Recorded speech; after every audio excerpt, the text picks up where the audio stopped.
Hi అండి, welcome to one more mini vlog. మీ అందరికీ కార్తీక మాసం ప్రారంభం శుభాకాంక్షలు. కార్తీకం స్టార్ట్ అయింది. గుళ్ళు గోపురాలు భక్తులతో అయితే కిటకిటలాడుతూ ఉంటాయి. కార్తీకం శివుడికి ఎంతో ఇష్టమైన నెల. మనము ఈ నెలలో భక్తి శ్రద్ధలతో శివుణ్ణి పూజిస్తే చాలా మంచిది. నేనైతే ఈరోజు మార్నింగ్ 4:30కి లేచి ఇల్లు తుడిచి మాప్ పెట్టుకొని స్నానం చేసి పూజ అయితే చేసేసుకున్నాను. నాన్ వెజ్ కూడా తినను ఈ నెల రోజులు.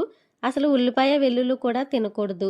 కానీ నాకొక వంట, పిల్లలకి ఒక వంట చేసుకోలేక అందరికీ ఒకటే చేస్తున్నా. పిల్లలకి లంచ్ బాక్స్లోకి చారు పెట్టకూడదు కాబట్టి ఉల్లిపాయ టమాటా వేసి ఎక్కువ గ్రేవీలా వండి బాక్సులు కడతాను. పూజ అయ్యాక పిల్లల్ని స్కూల్కి పంపాలని వాళ్ళకి అన్నం వండి ఆలు కూర చేశాను. టిఫిన్కి పల్లి చట్నీ చేసి ఇడ్లీ పిండితో దోశలు వేశాను. పిల్లలు లేచి రెడీ అయిపోయాక వాళ్ళకి బాక్సులు కట్టి తినిపించి స్కూల్ బస్ ఎక్కించేసి నేను గుడికి వెళ్ళాను. బుధవారం కనుక పెద్దగా ఎవరూ లేరు గుడిలో. అందుకే ఈరోజు గుడి చాలా ఖాళీగా ఉంది. శివయ్యకి ప్రసాదం పెట్టి దీపం వెలిగించి పూజ చేసి, పరమేశ్వర నాకు ఎక్కువ సబ్స్క్రైబర్స్ పెరిగేటట్టు చూడు అని చెప్పాను. అలాగే మీరు అందరూ బాగుండాలని మొక్కుకున్నాను. కొంతసేపు గుడిలోనే కూర్చొని శివ అష్టోత్తరం చదువుకున్నాను.